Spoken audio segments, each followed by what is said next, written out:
சாய்ந்திருப்பதா, கவலை ஒன்றும் எனக்கில்லையே.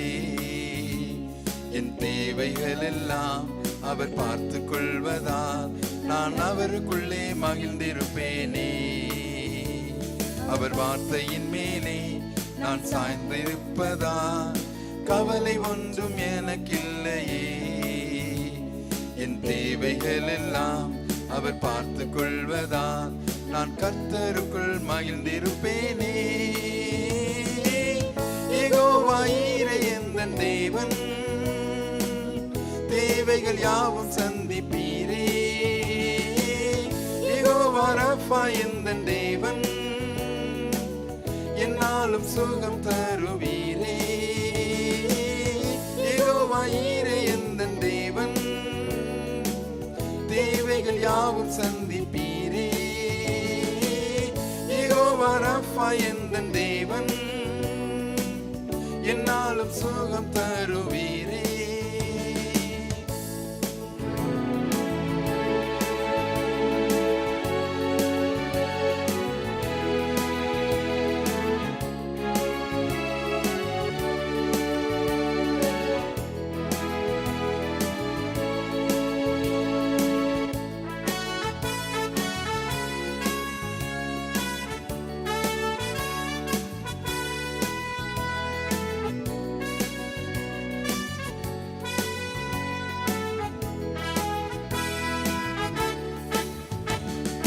மரண இருளின் பள்ளத்தாக்கில் நடக்க நேர்ந்தாலும் என் அப்பா என்னோடு இருப்பதாலே பயப்பட மாட்டேன்.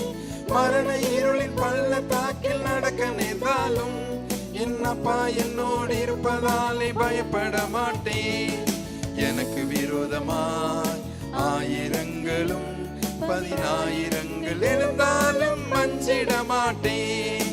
எனக்கு விரோதமாய் ஆயிரங்களும் 10,000 எழுந்தாலும் அஞ்சிட மாட்டேன். யெகோவா ஈரே எந்தன் தேவன், தேவைகள் யாவும் சந்திப்பீரே. யெகோவா ரஃபா எந்தன் தேவன், என்னாலும் சுகம் தருவீரே. யெகோவா ஈரே எந்தன் தேவன், தேவைகள் யாவும் சந்திப்பீரே. யெகோவா ரஃபா எந்தன் தேவன், என்னாலும் சுகம் தருவீரே.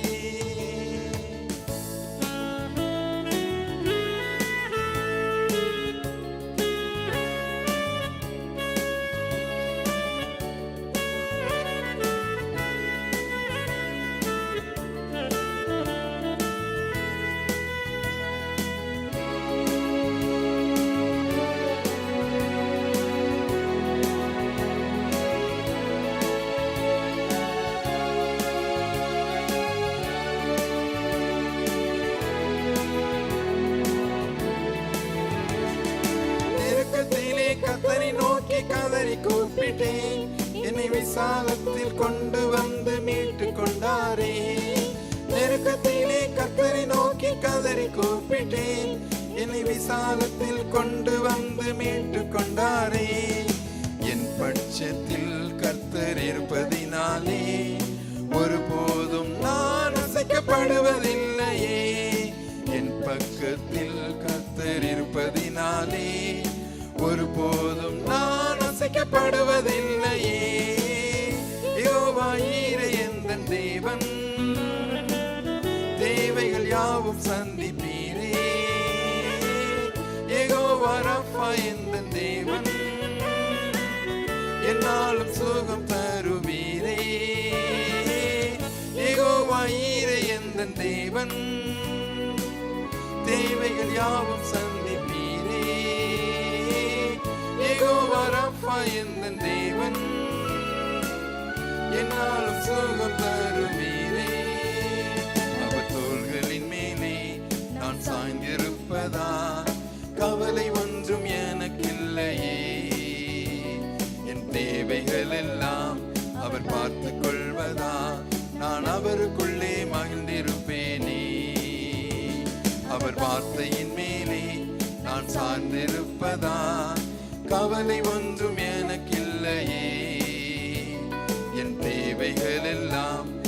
பார்த்து கொள்வதால் நான் கர்த்தருக்குள் மகிழ்ந்திருப்பேனே. இயேசு கிறிஸ்துவின் இனிய நாமத்திலே உங்கள் அனைவருக்கும் எங்களுடைய அன்பான வாழ்த்துக்கள்.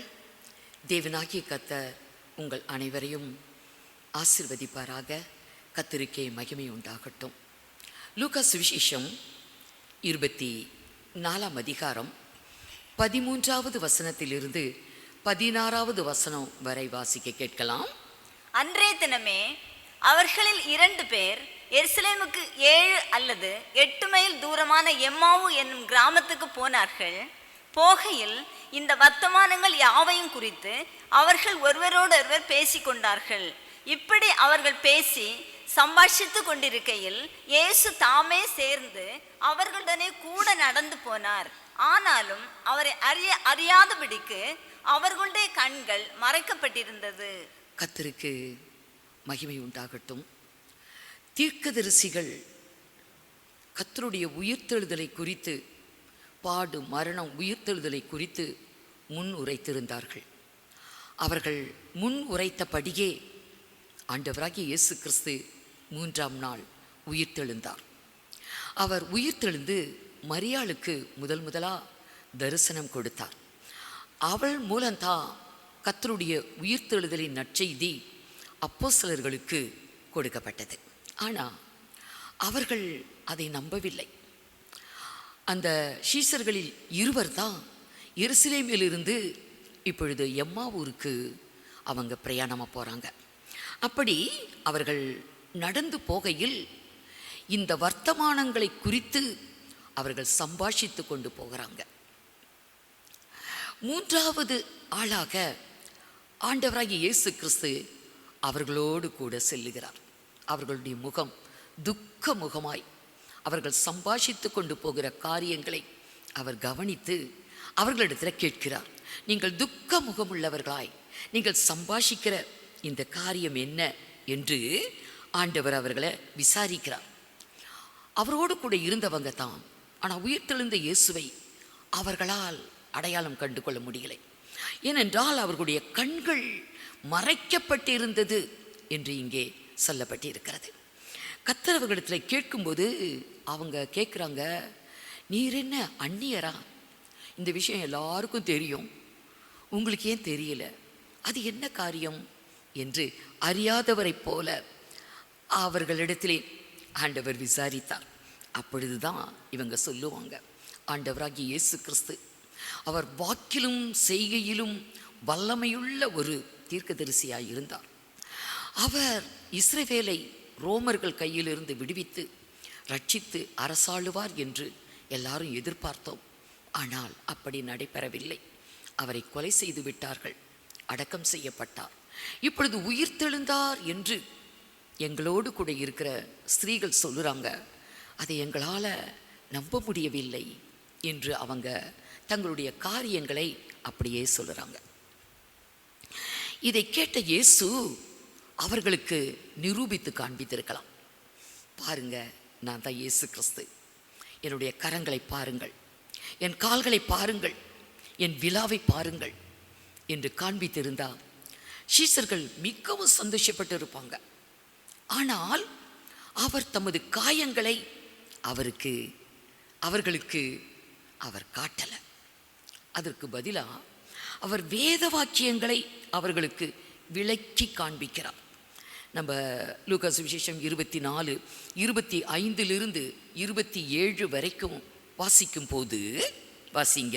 அப்பொழுது அவர் அவர்களை நோக்கி, தீர்க்கதரிசிகள் சொன்ன யாவையும் விசுவாசிக்கிறதற்கு புத்தியில்லாத மந்த இருதயம் உள்ளவர்களே, கிறிஸ்து இவ்விதமாக பாடுபடவும் தமது மகிமையில் பிரவேசிக்கவும் வேண்டியதில்லையா என்று சொல்லி மோசே முதலிய சகல தீர்க்கதரிசிகளும் எழுதின வேத வாக்கியங்கள் எல்லாவற்றிலும் தம்மை குறித்து சொல்லியவைகளை அவர்களுக்கு விவரித்து காண்பித்தார். காயங்களை காட்டவில்லை, இந்த அடையாளங்களை காட்டி இருந்தாலே அவங்களுடைய சந்தேகம் அது நிவர்த்தி ஆகியிருக்கும். யூதர்கள் பொதுவாக அடையாளத்தை கேட்கிறவர்கள், கிரேக்கர்கள் ஞானத்தை தேடுகிறவர்கள் என்று வேதத்தில் எழுதியிருக்கோம். 1 கொரிந்தியர் 1:22 யூதர்கள் அடையாளத்தை தேடக்கூடியவங்க. ஆகவே அடையாளம் முக்கியம் அல்ல, வேத வசனம், வேத வாக்கியம் அதுதான் முக்கியம். தேவனுடைய வார்த்தை அதுதான் முக்கியம். வார்த்தையினால தான் தேவன் சகலத்தையும் படைத்தான். வானம், பூமி, சர்வ சிருஷ்டிப்பு, வார்த்தை என்பது அத்தனை முக்கியம். வார்த்தையினால் தான் தேவன் அவருடைய வல்லமையுள்ள வசனத்தினாலே சர்வத்தையும் அவர் தாங்குகிறார் என்று வேதத்தில் சொல்லப்பட்டிருக்கிறது. வார்த்தை என்பது அத்தனை முக்கியம். ஆகவே அடையாளத்தை அவர் காட்டல, வேத வாக்கியங்களை அவர்களுக்கு அதை விளக்கி காண்பிக்கிறார். இன்றைக்கு பொதுவாக மனிதர்கள் விரும்புவது அடையாளம், அற்புதம். ஆகவே ஜனங்க அந்த சபையில் அற்புதம் நடக்குமா, இந்த சபையிலையா என்று சபையா இன்றைக்கு கூட்டங்கள் அலைமோதிக்கிட்டு இருக்கிறாங்க. எதற்கு என்றால் வேத வாக்கியங்களை கேட்பதற்கு அல்ல, சத்தியத்தை கேட்பதற்கு அல்ல, அடையாளங்களையும் அற்புதங்களையும் அனுபவிக்க பார்க்க அதற்கு தான் ஓடுவாங்க. கர்த்தர் அதை செகண்டரியாக வச்சிருக்கிறார். முதலாவது வேத வாக்கியம், சத்தியம். சத்தியத்தை கேட்கணும், சத்தியத்தை அறிவீர்கள், சத்தியம் உங்களை விடுதலையாக்கும், வேத வாக்கியம். ஆகவே தேவனாகிய கர்த்தர் வேத வசனத்துக்கு முக்கியத்துவம் கொடுக்கிறார். அதனால தான் அவர் இந்த அடையாளங்களை காண்பித்து அவர்களை நம்ப வச்சிருக்கலாம், ஆனால் காட்டவில்லை. அதற்கு பதிலாக வேத வாக்கியங்களை அவர்களுக்கு விளக்கி காண்பிக்கிறார். இதெல்லாம் புரிந்து கொள்ள முடியாத மந்த இருதயம் உள்ளவர்களே என்று சில கடின வார்த்தையை கூட அவர்களிடத்திலே அவர் பேசுகிறார். ஆகவே வேதம் அது ரொம்ப முக்கியம். வேதத்தில் அப்படி எழுதி இருக்குது.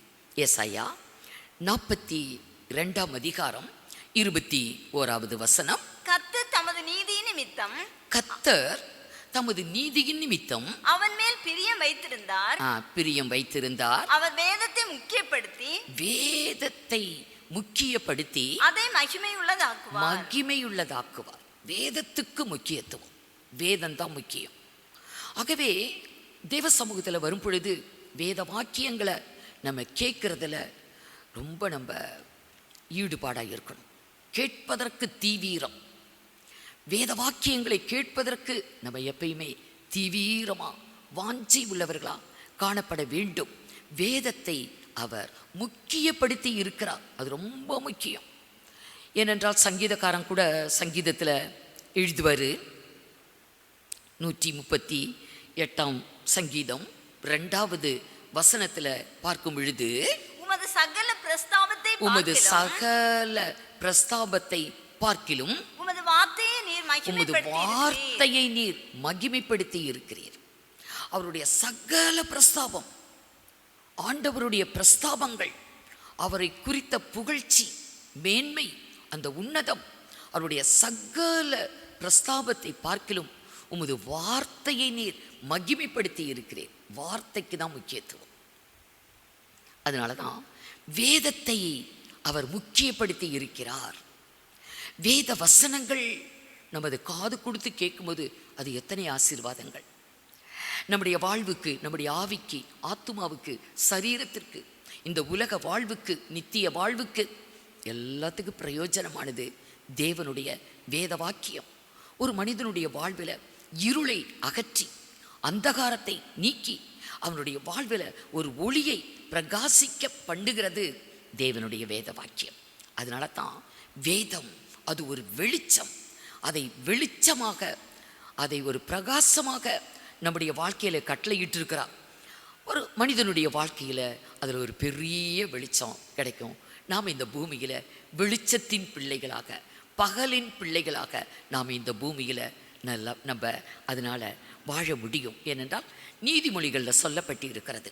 நீதிமொழிகள் 6:23 கட்டளையே விளக்கு, வேதமே வெளிச்சம், போதக சிற்சையே ஜீவ வழி. கட்டளை என்றாலும் வேதம் என்றாலும் போதகம் என்றாலும் எல்லாம் ஒன்று தான்.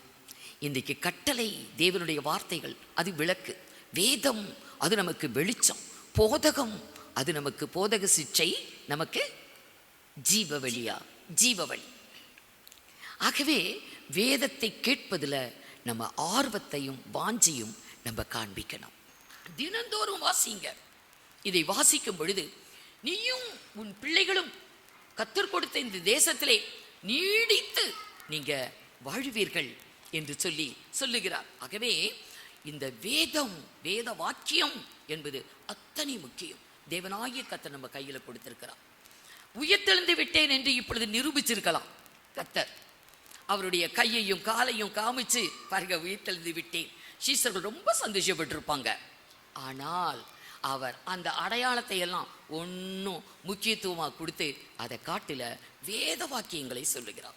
தீர்க்கதரிசிகள் என்ன சொல்லியிருக்காங்க, வேதத்தில் என்ன உரைக்கப்பட்டு இருக்கிறது என்பதை அவர்களுக்கு நினைப்பூட்டுகிறார்.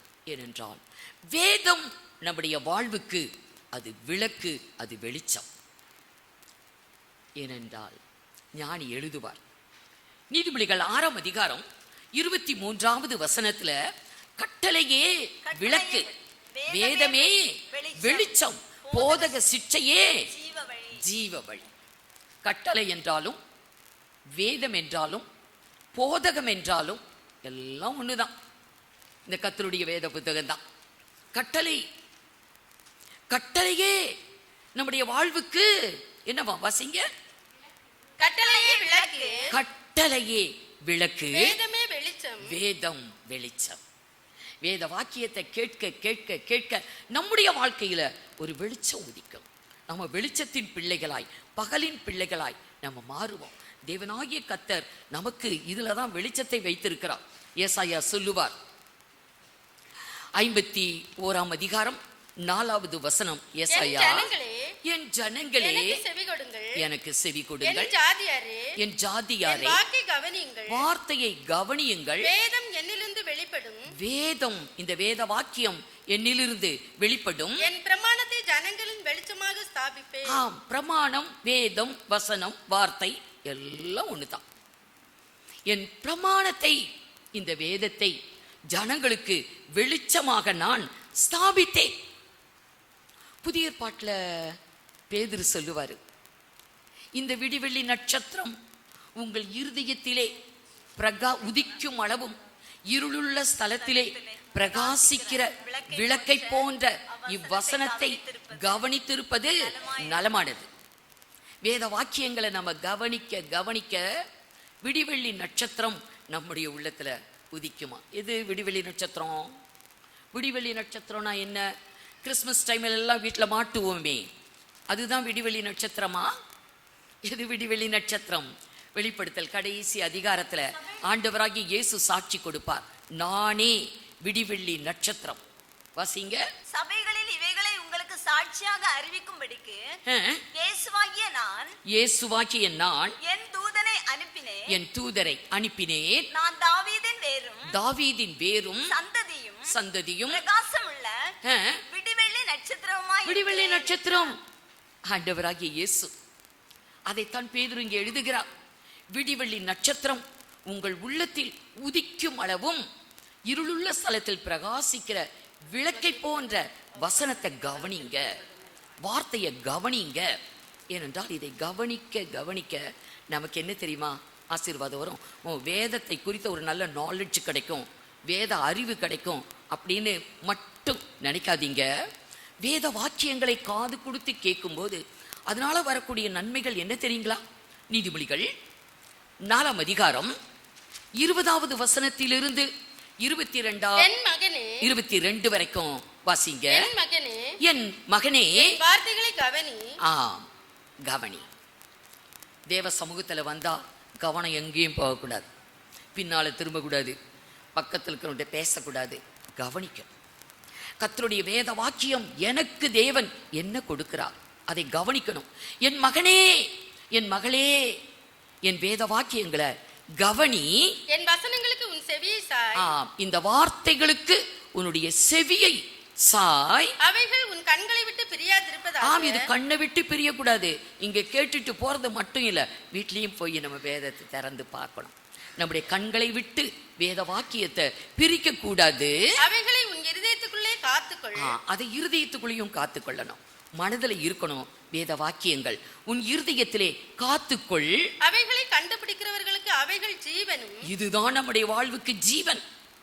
இது நம்முடைய வாழ்வுக்கு ஜீவன். ஜீவனும் அவர்கள் உடலுக்கெல்லாம் ஆரோக்கியம். உடம்புக்கு எல்லாம் ஆரோக்கியம். நம் உடலுக்கு ஆரோக்கியம். பார்த்தீங்களா, தேவனாகிய கர்த்தர் நம்ம சரீரத்துக்கு ஒரு ஆரோக்கியம்.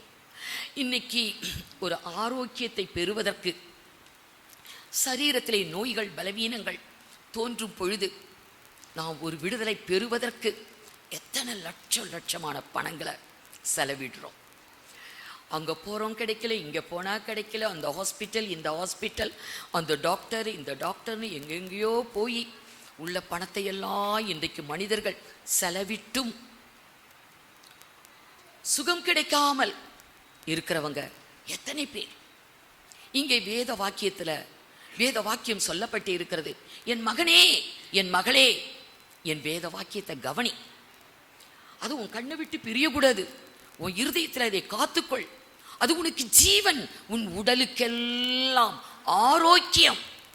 நமக்கு நல்ல சுகத்தையும் பலத்தையும் ஆரோக்கியத்தையும் கொடுக்கக்கூடிய ஒரு பெஸ்ட் மெடிசன், இன்றைக்கு நல்ல ஒரு மருந்து ஆண்டவராகிய இயேசுவின் நாமம், அவர் சொல்லக்கூடிய வார்த்தைகள். ஆகவே தான் ஆண்டவராகிய இயேசு கிறிஸ்து உயிர்த்தெழுந்தார் என்பதை ப்ரூவ் பண்ணுறதுக்கு அவர் கையையும் அவருடைய கால்களையும் காமிச்சிருந்தாலே போதும். ஆனால் அப்படி அவர் காட்டலை. இதெல்லாம் ஒரு அடையாளம். இதெல்லாம் ஒரு அடையாளம் தானே. அடையாளங்களையும் அற்புதங்களையும் இன்றைக்கு மனிதர்கள் நாடி இன்னைக்கு அங்கங்கே ஓடுறாங்க. எந்த சபையில் அற்புதம், எந்த சபையில் அடையாளம் என்று அங்கங்கே ஓடிக்கிட்டு இருக்கிறாங்க ஜனங்க. வேத வாக்கியத்தை கவனித்தாலே போதும், அதுவே நம்முடைய வாழ்வில் பெரிய அற்புதம் செய்யும். கர்த்தர் நம்முடைய வாழ்க்கையில் விடுதலை, அற்புதம், ஆசீர்வாதம் அனைத்தையும் அவர் கொடுக்கிறவர். ஆகவே தான் ஆண்டவராகிய இயேசு, உயிர்த்தெழுந்த இயேசு தான் உயிர்த்தெழுந்தேன் என்பதை அவங்களுக்கு உடனேயே சொல்லாம வேத வாக்கியங்களை அவர்களுக்கு நினைப்பூட்டினார். வேத வாக்கியங்களை நினைப்பூட்டி இப்போ அவங்கள்ட்ட பேசிட்டே போகிறப்போ அந்த எம்மா ஊருக்கு கிட்ட வந்துட்டாங்க. இவர் வேற வழியா போகிற மாதிரி ஒரு ஆக்ட் பண்றார். அப்படியே போறார். அப்ப இவங்க கூப்பிடுவாங்க, சாயங்காலம் ஆயிருச்சு, பொழுதும் போயிற்று, இரவு எங்க கூட தங்குங்க, தங்கிட்டு நாளைக்கு போங்க, வாங்க எங்க கூட என்று சீசர்கள் வற்புறுத்தி கூட்டிட்டு போவாங்க. அத்தருணத்தில் நாங்கள் போகிற கிராமத்துக்கு சமீபம் ஆனார்கள். அப்பொழுது அவர் அப்புறம் போகிறவர் போல காண்பித்தார். அவர்கள் அவரை நோக்கி நீர் எங்களுடனே தங்கியிரும். ஆம், எங்களுடனே இன்றைக்கு இரவு தங்கியிரும். சாயங்காலம் ஆயிற்று, பொழுதும் போயிற்று என்று அவரை வருந்தி கேட்டுக்கொண்டார்கள். அப்பொழுது அவர் அவர்களுடனே தங்கும்படி உள்ளே போனார். அவங்க வீட்டுக்குள்ள போறாரு, அவங்களோட போறாரு. அடுத்து வாசிங்க. அவர்களோட அவர் பந்தி இருக்கையில் அவர் அப்பத்தை எடுத்து ஆசீர்வதித்து அதை பிட்டு அவர்களுக்கு கொடுத்தார். அப்பொழுது அவர்களுடைய கண்கள் திறக்கப்பட்டது. அவரை அறிந்தார்கள். உடனே அவர் அவர்களுக்கு மறைந்து போய்விட்டார். அப்பத்தை எடுத்து பிட்டு அவர்களுக்கு கொடுக்கும் பொழுது சீஷர்களுடைய கண்கள் திறக்கப்பட்டது. இயேசு, உயிர்த்தெழுந்த இயேசுவை அவங்க பார்த்துட்டாங்க. தெரிஞ்சிருச்சு, இவர் இயேசு, உயிர்த்த இயேசு, மரணத்தையும் பாதாளத்தையும் ஜெயித்த இயேசு, உலகத்தை ஜெயித்த இயேசு, பிசாசை ஜெயித்த இயேசு, அனைத்தையும் வென்றவர். கண்கள் திறக்கப்பட்டது அவங்களுக்கு. அப்ப அதுக்கு முன்னாடி சீஷர்களுக்கு கண்கள் இல்லையா? அதுக்கு முன்னாடி கண்கள் இல்லையா? கண்கள் இருந்தது. ஆனா இப்போ புதுசா ஒரு கண்ணு ஓப்பன் ஆகியிருக்கு. புதுசா ஒரு கண்ணு உங்களுக்கு திறந்திருக்கு. அதுதான் ஆவிக்குரிய கண்கள். அதுதான் மனக்கண். கர்த்தரை தரிசிக்கக்கூடிய ஒரு மனக்கண். முதல்ல பார்த்தா உங்களுக்கு தெரியல, கூடியே போறாரு, பேசிக்கிட்டே போறாரு. அவருடைய கண்களுக்கு அது மறைக்கப்பட்டு இருந்தது. அவங்க கண்கள் மறைவா இருக்குது. மாம்ச கண்கள்ல பார்த்தாங்க, ஆவிக்குரிய கண்கள் திறக்கப்படலை. மரியாள் இயேசுவையே பார்த்து இயேசுவையே கேட்கிறா. தோட்டக்காரர் என்று எண்ணி, ஐயா அவரை எங்க கொண்டு போய் வச்சிருக்கீங்க சொல்லுங்க, நான் போய் அவரை எடுத்துக்கிறேன் சொல்லுங்க. மரியாளே என்ற போதுதான் அவளுக்கு கண்ணே திறக்குது. கண்கள் மறைக்கப்பட்டு இருக்கிறது.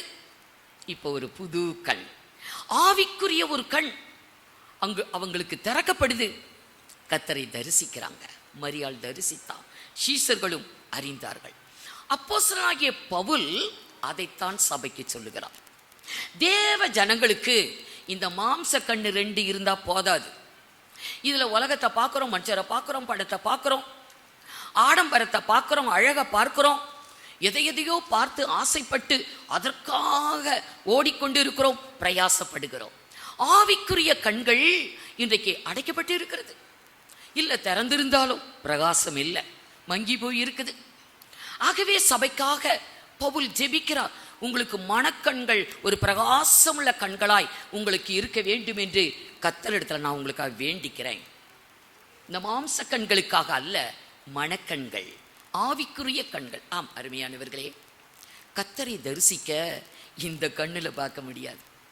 இப்போ கர்த்தர் நம்ம மத்தியில இருக்கிறார், ஆவியானவர் நம்ம மத்தியில இருக்கிறார். யாருக்கு தெரியுது? இந்த கண்ணுல பார்த்தா தெரியாது. நமக்கு எந்த கண்கள் வேண்டும்? சீஷர்களுக்கு இப்ப திறந்ததே அந்த கண்ணு இருக்கணும், அந்த ஆவிக்குரிய கண், அந்த மனக்கண் திறக்கப்பட்டாதான் நம்ம கர்த்தரை தரிசிக்க முடியும், கர்த்தரை பார்க்க முடியும். ஆகவே அப்போஸ்தலனாகிய பவுல் எபேசு சபைக்கு எழுதுகிறார், எல்லா ஜனங்களுக்கும் அந்த கண்ணு இருக்கணும். எபேசியர் 1 அதிகாரம் 19வது வசனத்தின் கடைசி பாகம். நீங்கள் அறியும்படிக்கு அவர் உங்களுக்கு பிரகாசமுள்ள மனக்கண்களை கொடுக்க வேண்டும் என்று வேண்டிக் கொள்ளுகிறேன். பாத்தீங்களா? எந்த கண்? இந்த கண்ணுக்கு தான் நிறைய ஹாஸ்பிட்டல் இருக்குது, டாக்டர்ஸ் இருக்கிறாங்க, போய் நல்ல நல்ல ஸ்பெக்ஸ் மாட்டிக்கலாம், ஆப்ரேட் பண்ணாலும் பண்ணிக்கலாம். இந்த கண்களை குறித்து கவலைப்பட்டு பவுல் சபைக்கு எழுதல, அவரை தரிசிக்க, அவரை சந்திக்க, அவரை அறிந்து கொள்ள மனக்கண், பிரகாசம் உள்ள ஒரு மனக்கண் உங்களுக்கு இருக்கணும். அதுக்காக நான் உங்களை வேண்டிக்கிறேன் அப்படின்னு சொன்னார். இன்றைக்கு இந்த மனக்கண் எப்ப திறக்கப்பட்டது? இந்த மனக்கண் எப்ப திறக்கப்பட்டது? அப்பத்தை பிட்டு சீஷர்களுக்கு இயேசு கொடுத்தார். உயிர்த்தெழுந்த இயேசு அப்பத்தை பிட்டு அவர்களுக்கு கொடுத்தார். அதை வாங்கி புசித்தார்கள், கண்கள் திறக்கப்பட்டது.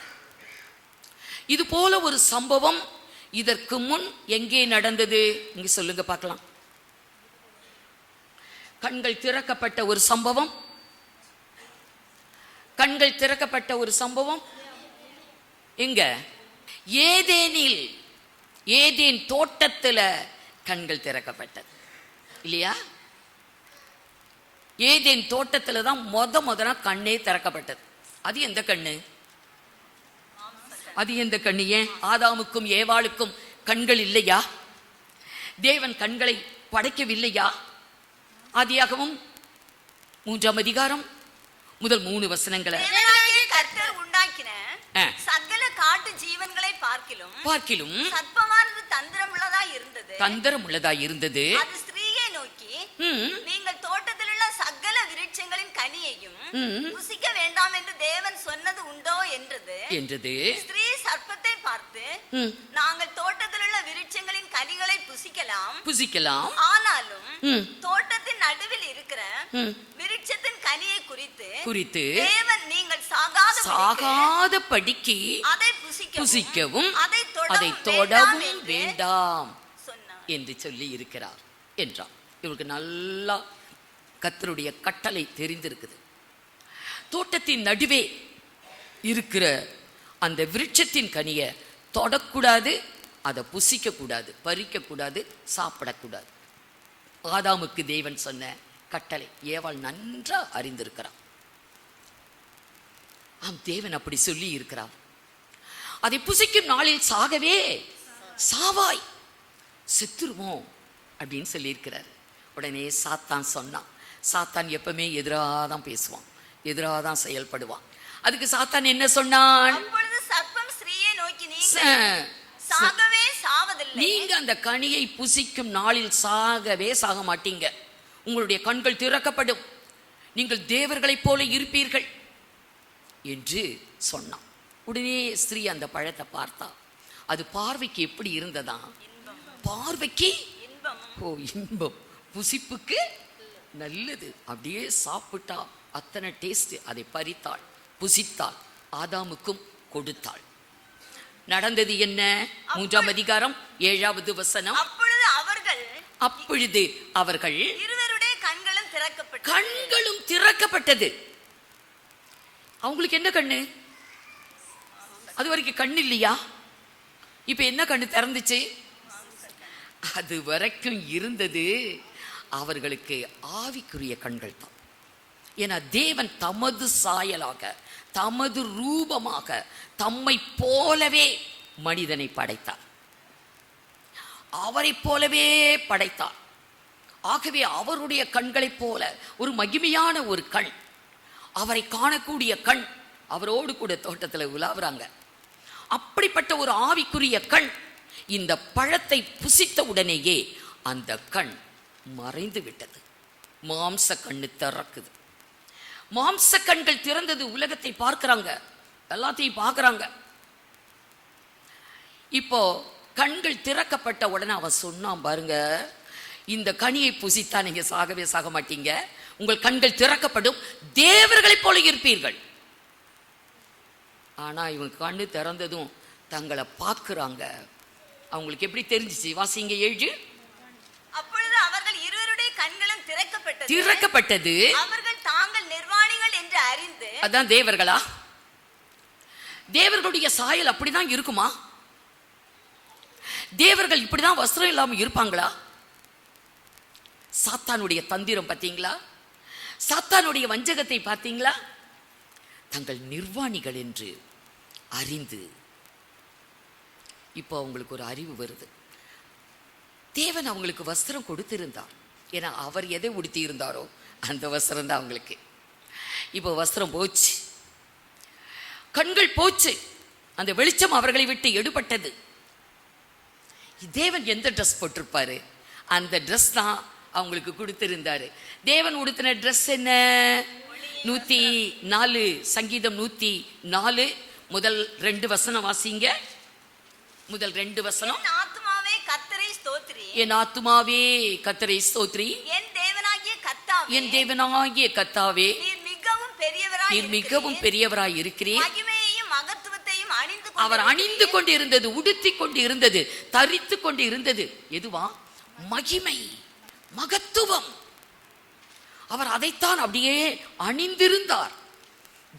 தேவனாகிய கர்த்தருடைய வஸ்திரம் மகிமையும் மகத்துவத்தையும் அணிந்து கொண்டிருந்தார். ஒளியை வஸ்திரமாய் தரித்திருந்தார். ஆண்டவருடைய ட்ரெஸ் என்ன? கர்த்தர் உடுத்தியிருந்த ட்ரெஸ் என்ன? ஒளி, அந்த வெளிச்சம் என்பதே அவருக்கு ட்ரெஸ். ஆதாம் அப்படிதான் இருந்தான். அவனை விட்டு இப்போ ஆவிக்குரிய கண்கள், அதுவே விளக்கு. கண்ணானது சரீரத்தின் விளக்கு. விளக்கு போச்சு, விளக்கு அணைந்தது. அந்த ஒளியான வஸ்திரம் அவனை விட்டு எடுபட்டது. மகிமையும் மகத்துவம் அவனை விட்டு நீங்கிவிட்டது. தான் நிர்வாணி என்பதை காணத்தக்கதான ஒரு மாம்ச கண்கள், ஆவிக்குரிய கண்கள் அடைத்து போயிருச்சு. மாம்சத்துக்குரிய கண்கள் திறந்தது. தேவன் அவனை உருவாக்கும் போது ஜீவ சுவாசத்தை கொடுத்தார். இதை புசிக்கும் நாளில் சாகவே சாவாய் என்றார். அந்த ஜீவ சுவாசத்துல அந்த ஜீவன் எடுபட்டு போயிருச்சு. சாதாரண சுவாசம். அநேகர் கேட்பாங்க, அந்த பழத்தை புசித்தா சாகவே சாவாய் அப்படின்னு சொன்னாரே, அவன் சாகலையே, உயிரோடு தானே இருந்தான், எத்தனை ஆண்டுகள் அவன் உயிரோடு இருந்தான் அப்படின்னு கேட்பாங்க. ஜீவன் போனது சுவாசம் தன். சுவாசம் வேற, ஜீவன் தன் வேற. ஜீவ சுவாசம். தேவன் அவனுக்கு மனிதனை களிமண்ணினாலே உருவாக்கி அவன் நாசியிலே ஜீவ சுவாசத்தை ஊதினார். மனிதன் ஜீவ ஆத்துமா ஆனான். அப்படிதானே போட்டிருக்குது. எதுல? 2:7. மனுஷனை பூமியின் மண்ணினாலே உருவாக்கி ஜீவ சுவாசத்தை அவன் நாசியிலே ஜீவ சுவாசத்தை, வெறும் சுவாசம் கொடுக்கல, அவனுக்கு ஜீவ சுவாசத்தை ஊதினார். மனுஷன் ஜீவ ஆத்துமா ஆனான் இப்போ சாகவே சாவாய், ஜீவன் போயிருச்சு, வெறும் சுவாசந்தான் இருக்குது. அவனுக்கும் அவன் சந்ததிக்கும், இப்போ நம்மெல்லாம் அவங்க சந்ததி தான், ஆதாமிலிருந்து உருவானவங்க தான் உலகத்தில் இருக்கிற அத்தனை பேரும். இப்போ எல்லாருமே நாசியில் சுவாசத்தோடு தான் இருக்கிறாங்க. மனிதர்கள் எல்லாரும் ஜீவ சுவாசம் அல்ல, ரட்சிப்பை பெற்றாதான் அந்த ஜீவனே வரும். கிறிஸ்து எனக்கு ஜீவன், சாவு எனக்கு ஆதாயம் என்று பவுல் சொல்லுகிறார். இப்போ நாசியில் சுவாசமுள்ள மனிதர்கள் தான் உலகத்தில் எல்லாருமே. ஆகவே தான் வேதம் சொல்லுகிறது, நாசியிலே சுவாசமுள்ள மனுஷனை நம்பாதீங்க, எந்த மனுஷனையும் நம்பாதீங்க அப்படின்னு வேதத்தில் சொல்லப்பட்டு இருக்கிறது. ஏசாயா 2ஆம் அதிகாரம் கடைசி வசனம், நாசியிலே சுவாசமுள்ள மனுஷனை, நாசியிலே சுவாசமுள்ள மனுஷனை நம்புவதை விட்டு விடுங்கள். நாசியில சுவாசம் இருக்கிற மனுஷனை நம்புறதை விட்டுருங்க, நம்பவே கூடாது. ஐயோ, நான் எவ்வளவு நம்பிக்கையா இருந்தேன், கடைசியில் இப்படி நம்பிக்கை துரோகம் பண்ணிட்டாரே, அந்த மனிதனை நம்பி இருந்தேன், இந்த மனிதனை நம்பி இருந்தேன், என்னுடைய சொந்த அண்ணனை நம்பி இருந்தேன், என்னுடைய சொந்த தம்பியை நம்பி இருந்தேன், என்னை பெற்றெடுத்த என் தகப்பனை நம்பினேன், என் தாயை நம்பினேன், பெற்ற பிள்ளையை நம்பினேன், அது என்னை ஏமாத்திருச்சு. நம்பிக்கைக்கு உரியவர் ஆண்டவராகிய இயேசு ஒருவரே, அவர் ஒருவரே நாம் நம்புவதற்குரிய. ஒரு அழகான பாட்டு, சிறப்பு பாடலா உம்மை நம்புவேன், உம் அன்பை நம்புவேன், உம்மை நம்புவேன், உம்மை நம்புவேன் என்று அந்த தாசன் எத்தனை டைம் அந்த வார்த்தையை சொல்லி சொல்லி பாடுறாரு இல்லையா? மனுஷனை நம்புவதை விட்டு விடுங்கள், அவனை நம்புவதற்கு அவன் எம்மாத்திரம். பிரபுக்களை நம்பாதீங்க. வாசிங்க 118 சங்கீதம் 118:8-9. மனுஷனை நம்புவதை பார்க்கிலும், மனுஷனை நம்புவதை பார்க்கிலும் கர்த்தர் பேரில் பற்றுதலாய் இருப்பதே நலம். பிரபுக்களை நம்புவதை பார்க்கிலும் கர்த்தர் பேரில் பற்றுதலாய் இருப்பதே நலம். ஆண்டவராகிய இயேசுவைதான் நம்பணும். மனுஷனை நம்புறதை காட்டிலும் கர்த்தர் பேரோட நம்பிக்கை.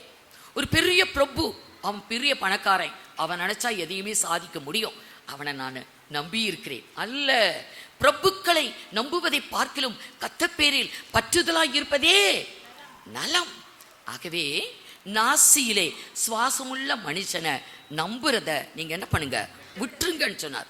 ஆதாமுக்கு ஏவாளுக்கும் இங்க இப்ப நாசியில சுவாசம் மட்டும்தான் இருக்குது. தேவன் ஆதாமை படைக்கும் பொழுது அது ஆண்டவராகிய இயேசுவுக்கு ஒரு நிழலாட்டமான காரியமாய், முன்னடையாளமானவன் ஆதாம் ஆண்டவராகிய இயேசுவுக்கு முன் அடையாளமானவன் என்று வேதம் சொல்லுது. அவருடைய எதிர்பார்ப்பு அவ்வளவுதான் போயிடுச்சு. ரோமருக்கு எழுதின நிருபம் 5ஆம் அதிகாரம் 14வது வசனம் 14. அப்படி இருந்தும் மரணமானது ஆதாம் முதல் மோசே வரைக்கும் ஆதாமின் மீறுதலுக்கு ஒப்பாய் பாவம் செய்யாதவர்களையும் ஆண்டு கொண்டது. அந்த ஆதாம் பின்பு வந்தவருக்கு முன் அடையாளமானவன். ஆதாம் யாரு? முதல்ல உண்டாக்கப்பட்ட ஆதாம் யாரு? பின்னாடி வர்றவருக்கு முன்னடையாளமானவன். பின்னால வந்தவர் யாரு? ஆண்டவராகிய இயேசு. ஆகவே அவருக்கு பேரும் ஆதாம் தான். முந்தின ஆதாம், பிந்தின ஆதாம். 1 கொரிந்தியர் 15ஆம் அதிகாரம் 1 கொரிந்தியர் 15:45. அந்தபடியே முந்தின மனுஷனாகிய ஆதாம், பாத்தீங்களா, ஏதேன் தோட்டத்துல இருந்த முந்தின மனிதன் ஆதாம். அந்த முந்தின மனிதன் ஆதாம் ஜீவ ஆத்மா ஆனான் என்று எழுதி இருக்கிறது. இல்லம்மா, வாசிப்பா இன்னொரு தரம். அந்தபடியே முந்தின மனுஷனாகிய ஆதாம் ஜீவாத்மா ஆவானான் என்று எழுதி இருக்கிறது. பிந்தின ஆதாம், இங்க என்ன முந்தின ஆதாம், பிந்தின ஆதாம், 2 ஆதாம பார்க்கிறோம். முந்தின ஆதாம் ஏதேனில அவர் உருவாக்கினவர். முந்தின ஆதாம் ஏதேனில தேவன் உருவாக்கின மனிதன். பிந்தின ஆதாம் உயிர்ப்பிக்கிற ஆவியானவர். கத்தரே ஆவியானவர். கத்தருடைய ஆவி எங்கேயோ அங்கே விடுதலையும் உண்டு. கத்தர் தான் ஆவியானவர். பிந்தின ஆதாம் ஆண்டவராகிய இயேசு. ஆகவே இந்த ஆதாம் பிந்தி வரக்கூடிய ஆண்டவராகிய இயேசுவுக்கு முன் அடையாளமானவன். அவனை ஒரு மேன்மையா அவர் படைத்தார். ஆனால் ஆதாம் ஏதேனில் இழந்தது என்ன? ஏதேனில் அவன் இழந்து போனது என்ன? ஜீவ சுவாசத்துல ஜீவனை இழந்தான். அவனுடைய கண்கள் பறிபோனது, வஸ்திரம் போனது. இதெல்லாம் அவனுடைய வாழ்க்கையில எதை கொண்டு வந்தது? பாவ மன்னிப்பு இல்லாம போச்சு. ஆதாமுக்கு பாவ மன்னிப்பு இல்லை, அவனுடைய ரட்சிப்பின் வஸ்திரம் போச்சு, அவனுக்கு நித்திய ஜீவன் இல்லை, ஜீவன் எடுப்பட்டது, நாசியில சுவாசம். இந்த 3 காரியத்தை ஏதேனிலே மனிதன் இழந்தான். பாவ மன்னிப்பு இல்லை, ரட்சிப்பு இல்லை, அது அட்ரஸ் இல்லை, ஜீவன் இல்லை, நித்திய ஜீவன் இல்லை. ஏதேனிலே மனிதன் இழந்தது பாவ மன்னிப்பு, ரட்சிப்பு, நித்திய ஜீவன். பிந்தின ஆதாம் ஆண்டவராகி இயேசு. அவர் இந்த பூமிக்கு ஏன் வந்தார்? ஆதாமால் மனுக்குலம் இழந்து போன பாவ மன்னிப்பு, ரட்சிப்பு, நித்திய ஜீவன், இது 3ஐயும் கொடுப்பதற்காகவே ஆண்டவராகி இயேசு கிறிஸ்து அவர் பிந்தின ஆதாமாக இந்த உலகத்துக்கு வந்தார். இது 3ம் எங்கே கிடைக்குது? ஏதேனிலே இழந்தது இப்போ எம்மாவூர்ல கிடைக்குது. ஏதேனில் இழந்தது இங்கே எம்மாவூரிலே கிடைக்கிறதை பார்க்கிறோம். பாவ மன்னிப்பு, ரட்சிப்பு, நித்திய ஜீவன் என்பது ஆண்டவராகிய இயேசுவுக்குள்ள இருக்கு, கர்த்தருக்குள்ள இருக்குது. அவர் அப்பத்தை எடுத்து இப்போ அதை பிட்டு கொடுக்கிறார். வாசிங்க லூக்கா சுவிசேஷம் 24:28 வாசிங்க. அத்தருணத்தில் தாங்கள் போகிற கிராமத்துக்கு சமீபமானார்கள். அப்பொழுது அவர் அப்புறம் போகிறவர் போல காண்பித்தார். அவர்கள் அவரை நோக்கி நீர் எங்களுடனே தங்கியிரும், சாயங்காலம் ஆயிற்று, பொழுதும் போயிற்று என்று அவரை வருந்தி கேட்டுக்கொண்டார்கள். அப்பொழுது அவர் அவர்களுடனே தங்கும்படி உள்ளே போனார். அவர்களோட அவர் பந்தி இருக்கையில் அவர் அப்பத்தை எடுத்து ஆசீர்வதித்து அதை பிட்டு அவர்களுக்கு கொடுத்தார். அப்பத்தை எடுத்து பிட்டு கொடுத்தார். இந்த அப்பத்தை சாப்பிட்ட உடனே கண்ணு திறக்குது. சாத்தான் ஆண்டவராகிய இயேசுவிடத்துல 40 நாட்கள் அவர் உபவாச மலையில உபவாசித்து முடிக்கும் பொழுது 40வது நாள் சாத்தான் அவரிடத்துல போய் சோதித்தான். ஏன் இவ்வளவு பசியா இருக்கிறீங்க? இந்த கல்லுகளை அப்பமாக்கி சாப்பிடக்கூடாதா?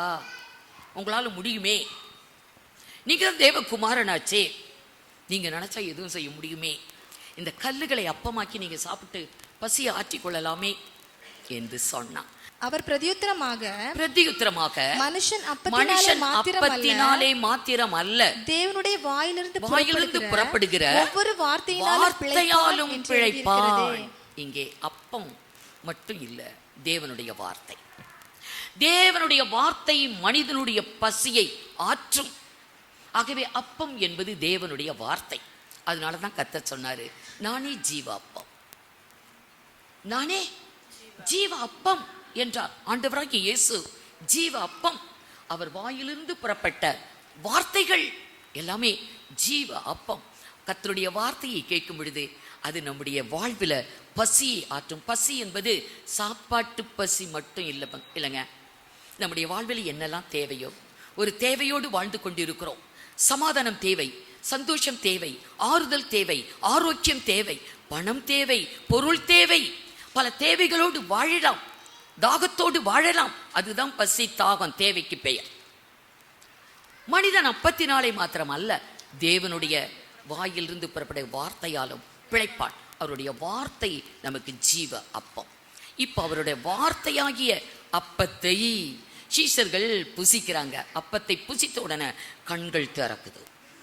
ஆதாமுக்கு ஆவிக்குரிய கண் போச்சு. அது எதை இழந்தானோ, ஆதாம் இழந்த அந்த ஆவிக்குரிய கண் இவ சீஷர்களுக்கு கிடைச்சிருச்சு. அவனுக்கு கண்ணு திறந்த உடனே சாத்தான் சொன்னா, நீங்க தேவர்களை போல இருப்பீங்கன்னு. ஆனா கண்ணு திறந்த உடனே பார்த்தா இவங்க எந்த கோலத்துல இருந்தாங்க, இருந்த வஸ்திரம் எல்லாம் போய் நிர்வாணிகள் என்பதை அறிந்து வெட்கப்படுறாங்க. சீஷர்களுக்கு கண்கள் திறந்தது. மாம்ச கண் அது மறைஞ்சிருச்சு, ஆவிக்குரிய கண் திறக்குது, மனக்கண் திறந்தது. இயேசுவை, உயிர்த்தெழுந்த இயேசுவை இயேசு என்று அறிந்து கொண்டாங்க. அந்த உயிர்த்தெழுந்த இயேசு, அவரை அறிந்து கொள்ளுவதற்கு நமக்கு எக்ஸ்ட்ரா ஒரு கண்ணு வேணும். ஆண்டவர் சொன்னாரு மணவாட்டி கிட்ட, சூலமித்தி கிட்ட, உன் கண்கள் ஒன்றினாலே என்னை கவர்ந்து கொண்டாய். உன் கண்களை கொஞ்சம் திருப்பு, உன் கண்கள் ஒன்றினால் என்னை கவர்ந்து கொண்டாய். பார்த்தீங்களா? கண்கள் ஒன்றுனா இந்த கண்ணு இல்ல, மூணாவது ஒரு கண்ணு. அது என்ன? ஆவிக்குரிய கண், மனக்கண். அதுல தான் ஆண்டவரை பார்க்க முடியும். இந்த மணவாட்டி தேவனோட சபை அந்த கண்களால் ஆண்டவரை பார்த்து வென்று விட்டாய். உன் கண்கள் ஒன்றினாலே என்னை வென்று விட்டாய். உன் கண்களை கொஞ்சம் திருப்பு. நம்மளை பார்த்து என்ன சொல்றாரு? உன் கண்ணை கொஞ்சம் எம் பக்கம் திருப்புங்கிறார். மணவாட்டி பார்த்து என்ன சொன்னாரு? என்னை விட்டு கொஞ்சம் திருப்பு. போதும், நீ என்னை பார்த்தது, என்னை தேடினது போதும். ஆனா நம்மளை பார்த்து என்ன சொல்றாரு? என்னைய தேடு, என்னோட வேதத்தை தேடு, என்னுடைய ஆலயத்தை தேடு. உன் கண்ணை கொஞ்சம் இந்த பக்கம் திருப்பு. உலகத்தை பார்த்தது போதும், மனிதனை பார்த்தது போதும், பணத்தை பார்த்தது போதும், ஆடம்பரத்தை பார்த்தது போதும். உன் கண்ணை கொஞ்சம் திருப்புன்னு நம்மளை கேட்கிறார். நாம பார்க்கறது குறைவு. நமக்கு கண்கள் தேவை, ஆவிக்குரிய கண்கள் தேவை. அப்பத்தை புசித்த பொழுது கண்கள் திறந்தது. உயிர்த்தெழுந்த இயேசுவை அவர்கள் கண்டு கொண்டார்கள். இப்போ ஆதாம் ஏதேனிலே இழந்தான் பாவ மன்னிப்பு, ரட்சிப்பு, நித்திய ஜீவன், மூணும் வருது. ஆதாம் இழந்தது, ஏதேனில் இழந்தது, எம்மாவூரிலே கிடைக்குது மனுக்குலத்துக்கு. ஆண்டவராகிய இயேசுவால தான் பாவ மன்னிப்பு, ஆண்டவராகிய இயேசுவால தான் ரட்சிப்பு, ஆண்டவராகிய இயேசுவால தான் நித்திய ஜீவன். ஆதாம் இழந்தது ஏதேனிலே, மூன்றும் எம்மாவூரிலே இங்கே கிடைக்குது. பாருங்க, வாசிங்க. அப்போஸ்தலர் 13ஆம் அதிகாரம் 38வது வசனம். ஆதலால் சகோதரரே, ஆதலால் சகோதரரே, இவர் மூலமாய் உங்களுக்கு பாவ மன்னிப்பு உண்டாகும். ஆண்டவராகிய இயேசு கிறிஸ்து மூலமாகவே பாவ மன்னிப்பு. பாவங்கள் ஒரு மனிதனுடைய வாழ்க்கையில மன்னிக்கப்பட்டாக வேண்டும். பாவங்கள் மன்னிக்கப்படாவிட்டால் பாவம் நம்முடைய வாழ்விலே இருக்குமே, ஆனால் அவன் வாழ்க்கையில நன்மையை பார்க்க முடியாது, அவன் நன்மையை அனுபவிக்க முடியாது. என எரேமியா சொல்றாரு 5:25 நினைக்கிறேன். எரேமியா 5:22. வரக்கூடிய நன்மைகளை, ஆசீர்வாதங்களை தடை செய்வது அவர்களுடைய பாவம். உங்கள் அக்கிரமங்கள் இவைகளை விலக்கி, வரக்கூடிய ஆசீர்வாதத்தை தடுப்பது அக்கிரமம். மனிதனுடைய ஜீவியத்திலே காணக்கூடிய பாவ அக்கிரமம் நன்மைகளை தடுத்து, உங்கள் பாவங்கள் உங்களுக்கு நன்மையை வரவிட்டால் இருக்கிறது. வரக்கூடிய ப்ரமோஷன், வரக்கூடிய ஆசீர்வாதம், வரக்கூடிய உயர்வு, வரக்கூடிய மேன்மையை தடுப்பது எது? பாவங்கள். ஆகவே பாவ மன்னிப்பு என்பது ரொம்ப முக்கியம், ரொம்ப இம்பார்ட்டன்ஸ். நமக்கு அது பாவம் மன்னிக்கப்படணும். அப்பதான் பூலோகத்துல ஆசீர்வாதம், பரலோகத்துக்கும் போக முடியும். ஆகவே பாவ மன்னிப்பு என்பது எப்படி கிடைக்கும்? இவர் மூலமாய், ஆண்டவராகிய இயேசு மூலமாய். அவரே உலகத்தை ஜெயித்தவர், அவரே எல்லாவற்றையும் ஜெயித்தவர், மரணத்தை ஜெயித்தவர், பாதாளத்தை ஜெயித்தவர், பிசாசின் கிரிகளை ஜெயித்தவர். அவர் ஒருவரே இன்றைக்கு வானத்திலும் பூமியிலும் சகல அதிகாரத்தையும் பெற்றுக்கொண்டவர் அவரே. அவர் மூலம்தான் பாவங்கள் நமக்கு மன்னிக்கப்படும். இவர் மூலமாக பாவ வசிமா. ஆதலால் சகோதரரே, சகோதரரே, இவர் மூலமாய் உங்களுக்கு பாவ மன்னிப்பு உண்டாகும் என்று. பாவ மன்னிப்பு அவரால் தான் கிடைக்கும். ஏதேனிலே மனிதன் இழந்த பாவ மன்னிப்பு எம்மாவூர்ல கிடைக்குது. அப்பத்தை புசித்தவுடன் கண்கள் திறக்கப்படுகிறது. ஆவிக்குரிய கண்கள். ஆண்டவராகிய இயேசு, உயிர்த்தெழுந்த இயேசுவை பார்க்கிறாங்க. அவரிடத்துல இருந்து தான் நமக்கு பாவ மன்னிப்பு கிடைக்கணும். உயிர்த்தெழுந்த இயேசுவால தான் நமக்கு விடுதலை. இயேசுவை தரிசித்தார்கள். ஆண்டவராகிய இயேசுவால் பாவ மன்னிப்பு. 1 தீமோத்தேயு 1ஆம் அதிகாரம் 15வது வசனம். பாவிகளை ரட்சிக்க கிறிஸ்து இயேசு உலகத்தில் வந்தார் என்கிற வார்த்தை உண்மையும் எல்லா அங்கீகரிப்புக்கும் பாத்திரமும் ஆனது. அவர்களில் பிரதான பாவி நான். அப்போஸ்தலனாகிய பவுல் சொல்லுகிறார் தீமோத்தேயுக்கு, பாவிகளை ரட்சிக்க கிறிஸ்து இயேசு இந்த உலகத்துல வந்தார். 1 தீமோத்தேயு 1ஆம் அதிகாரம் 15வது வசனம். பாவிகளை ரட்சிக்க கிறிஸ்து இயேசு உலகத்தில் வந்தார் என்கிற வார்த்தை. ஆண்டவராகிய இயேசு இந்த பூமிக்கு வந்ததே பாவிகளுக்கு ரட்சிப்பை கொடுக்க. கர்த்தராகிய கிறிஸ்து என்னும் இரட்சகர் உங்களுக்காக தாவீதின் ஊரிலே பிறந்திருக்கிறார். அவர் பாவிகளை ரட்சிக்கிறவர். அவர் மட்டும் இந்த உலகத்துல வராதிருந்தால் பாவிகளாகிய நாம் பாவத்தை எங்கே கொண்டு போய் தீர்த்து கொள்ள முடியும்? முடியாது. ஆகவே தான் பாவ மன்னிப்பு, ரட்சிப்பு என்பது ஆண்டவராகிய இயேசுவால். வானத்தின் கீழே பூமியிலே மனுக்குலத்துக்கு, மனிதர்களுக்கு ரட்சிப்பை அருளுவது ஆண்டவராகிய இயேசுவின் நாமம் ஒன்றே. அப்படியே நாமமே அல்லாமல் வேறொரு நாமம் நமக்கு அருளப்படவில்லை. இயேசுவின் நாமத்தால் பாவ மன்னிப்பு, இயேசுவின் நாமத்தால் ரட்சிப்பு, இயேசுவால் நமக்கு நித்திய ஜீவன். ஆதாம் மனுக்குலம் ஏதேனில் இழந்தது மனுக்குலத்துக்கு இப்ப எம்மா ஊர்ல வருது. எம்மா ஊர் சாப்பாட்டு மேஜையில கிடைக்குது மனிதன் இழந்த அனைத்துமே. அதை கொடுக்கத்தான் ஆண்டவராகிய இயேசு வந்தார். அவர் நித்திய ஜீவனை கொடுக்கிறவர். அவர் நமக்கு ப்ராமிஸ் பண்ணியிருக்கிறார். நித்திய ஜீவனை அளிப்பேன் என்பதே அவர் நமக்கு செய்த வாக்குத்தத்தம். அவர் தேவகுமாரனாய் வெளிப்பட்டார். ஆகவே வேதம் சொல்லுகிறது, குமாரனை உடையவன் நித்திய ஜீவனை உடையவன். நித்திய ஜீவன் என்பது அவரே. அவரே மெய்யான தேவனும் அவரே நித்திய ஜீவனுமாய் இருக்கிறார்.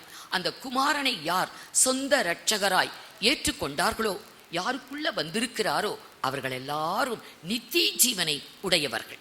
ஏனென்றால் அவர்தான் நித்திய ஜீவன். 1 யோவான் 5ஆம் அதிகாரம் கடைசி வசனம் பாருங்க.